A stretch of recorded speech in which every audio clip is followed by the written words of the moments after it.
भगवान को याद करने के लिए भी आपको पैसे देने पड़ेंगे, थोड़े बहुत भी नहीं, 8,500 रुपए, 5,000 रुपए। शासन प्रशासन की इज्जत करते हैं, इसलिए डिस्क्लेमर दे रहे हैं। निवेदन करना चाहूंगा, कोई चैनल न बदले। इस शो के सभी पात्र और घटनाएं काल्पनिक बिल्कुल नहीं हैं। अगर किसी वस्तु, व्यक्ति या घटना से कोई संबंध निकलता है तो याद रखना, चाचा विधायक हैं हमारे। इस शो को देखकर सिर्फ मुस्कुराइए, क्योंकि हमारा उद्देश्य किसी की भावनाओं को ठेस पहुंचाना नहीं है। लेकिन अगर फिर भी किसी की भावना को ठेस पहुंचती है तो आओ कभी हवेली पर। किसी की बुराई तलाश करने वाले इंसान की मिसाल उस मक्खी की तरह होती है जो सारे खूबसूरत जिस्म को छोड़कर केवल उसके जख्म पर जाकर बैठ जाता है। नमस्कार, आज अरविंद मकलोगा एके इंटेलिजेंट बेब को, और आज हम कूदने जा रहे हैं उस भसड़ में जिसमें आधी दुनिया कूद चुकी है और आधी दुनिया कूदने वाली है। जी हाँ, मैं बात कर रहा हूँ रिया मावे के ट्रैकिंग वीडियो के बारे में जो उन्होंने केदारनाथ के ऊपर बनाया है। हाय गाइस, अब हम चोपता से निकल चुके हैं और अब हम जा रहे हैं केदारनाथ की तरफ। रिया मावे जिनको कल तक कोई कुत्ता नहीं पूछता था, आज वो उत्तराखंड में इतनी फेमस हो चुकी है कि हर कोई उनके बारे में बात करना चाहता है और उनको 2-4 गालियां देना चाहता है। उस खरामी को हमें मिटाना है। रिया मावे का एक व्लॉग चैनल है जिस पर व्यूज नहीं आ रहे थे, तो इन्होंने सोचा क्यों न एक ऐसी कंट्रोवर्सी क्रिएट की जाए जिसमें उनको व्यूज मिले। तो रुको जरा, सब्र करो, बोला धक्का बुक्की नहीं करने का, आराम से लेने का। तो उन्होंने उठाया अपना कैमरा और निकल पड़ी अपनी मम्मी और मौसी के साथ। मम्मी और मौसी के साथ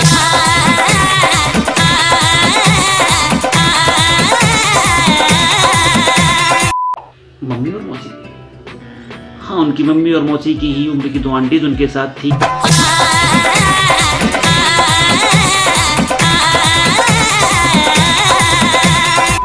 जिन्होंने उनको ये काम करने से भी नहीं रोका और वो भी इसमें कूद पड़े। वैसे केदारनाथ की यात्रा एक आस्था से जुड़ी हुई यात्रा है, लेकिन ये मैडम इसको बार बार। अब कल अर्ली मॉर्निंग जाएंगे और ट्रैक भी 18 किलोमीटर्स है और हमने ट्रैक 4 बजे ट्रैक शुरू और हमने ट्रैक 4 बजे ट्रैक बोल रही थी जैसे कि ये किसी पिकनिक पर आई हो। तो फिर इन मैडम ने अपनी ट्रैकिंग स्टार्ट की और सबसे पहले इन्होंने उसी होटल को गंदा बोल दिया जिसमें रुकी हुई थी, क्योंकि यहाँ होटल्स बिल्कुल भी अच्छे नहीं है, खाना भी अच्छा नहीं है, रुकने लायक जगह नहीं है। ये तो वही बात होगी कि जिस थाली में खाया उसी में छेद कर दिया।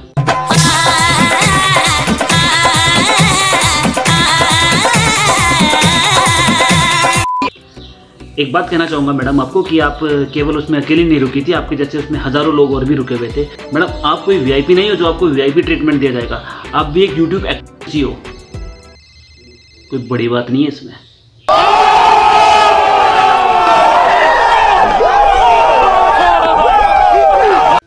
अब इसको देखते हैं। आगे ये मैडम एक कचड़े के डिब्बे को दिखा रही हैं और पास में पड़े हुए कूड़े को दिखा रही हैं। अच्छी बात है मैडम, अच्छी बात है, आपने वहाँ की गंदगी बताई, इसके लिए मैं आपको सैल्यूट करता हूँ। लेकिन मैडम, आपने ये नहीं बताया कि वो कचड़ा भी आप जैसे किसी बेवकूफ़ ने ही वहाँ पे किया होगा। अब मैडम थोड़ा आगे ही बढ़ी थी कि तभी वहाँ पे एक हेलीकॉप्टर आ जाता है। बस बहुत दर्द हो रहा है। और हेलीकॉप्टर देखते ही मैडम कहती हैं, हम गरीब हैं। जैसे ही मैडम ये बोलती हैं तो मैडम को अचानक याद आता है कि उन्होंने ये क्या बोल दिया, तो उन्होंने तुरंत अपनी गलती सुधारने के लिए फिर मैडम ये बोलती हैं, हम पैदल आए हैं, इसलिए नहीं कि हम गरीब हैं, हम पैदल आए हैं, इसलिए नहीं कि हम गरीब हैं। और देखते ही देखते मैडम पलट गई। कोई धक्का बुक्की करने का नहीं। वैसे मैडम का पलटना भी सही था, क्योंकि मैडम भी एक फॉर्मर यूट्यूब एक्ट्रेस ही हैं और यूट्यूबर गरीब नहीं होते हैं।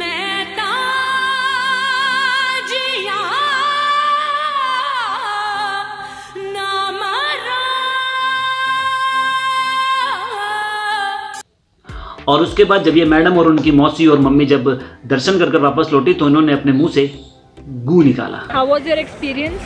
Disappointing, very disappointing। मतलब इतनी शर्मिंदगी मुझे अपनी जिंदगी में कभी नहीं जितनी मुझे आज यहाँ के आई। तो रुको जरा, सब्र करो। तुम बताओ तुम्हारा कैसा एक्सपीरियंस था? मतलब ऐसा एक्सपीरियंस मैंने मंदिर ऐसे नहीं देखे सीरियसली। रुपए का बेलपत्र, 500 रुपए का बेलपत्र, 1100 रुपए की थाली। भगवान को याद करने के लिए भी आपको पैसे देने पड़ेंगे, थोड़े बहुत भी नहीं। 8,500 रुपए, 5,000 रुपए। पहली बात तो यही, जो रेट लिस्ट वहाँ पे ऑफिशियल थी वो आप मानते हो, वो इसलिए थी क्योंकि केदारनाथ का मंदिर साल में सिर्फ 4 या 5 महीने खुलता है और उसी टाइम पे ना वहाँ के वर्कर्स की और पंडित जी की सैलरी सरकार को निकालनी होती है। तो इस वजह से वहाँ पे रेट लिस्ट लगाई गई है और इस वजह से हम पंडित जी मांगते हैं क्योंकि उनकी जो आय है, जो उनका घर है, वो उसी पैसे से चलता है पूरे साल। समझे आप कुछ? और एक बात बताइए मैडम कि आपने अमित बटाना का चैनल क्यों छोड़ा? शायद कोई भी मॉडल, एक्ट्रेस 1-2 वीडियो आपके लिए फ्री में कर देगी, आपका स्टार्टअप है, फ्रेंड भी। उसके बाद हर कोई बोलता है भाई पेमेंट, उसके बाद हर कोई बोलता है भाई payment. Money is not everything, right? But money is something. हो गया ना क्लियर कि पंडित जी ने पैसे क्यों मांगे? और एंड में सिर्फ यही कहना चाहूंगा मैम कि आप वहाँ पे सिर्फ व्यूज पाने के लिए गए थे। अगर आपने वहाँ के कठिन जीवन के ऊपर वीडियो बनाया होता ना, तो पूरी दुनिया आपकी प्रशंसा कर रही होती, पूरी दुनिया आपकी तारीफ कर रही होती।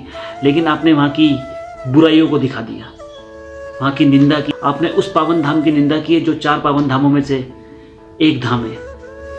सोचिए आप वहाँ एक दिन नहीं रुक पाई और आज ही जाएंगे दर्शन करने के बाद। तो वो लोग वहाँ पे कैसे रहते होंगे?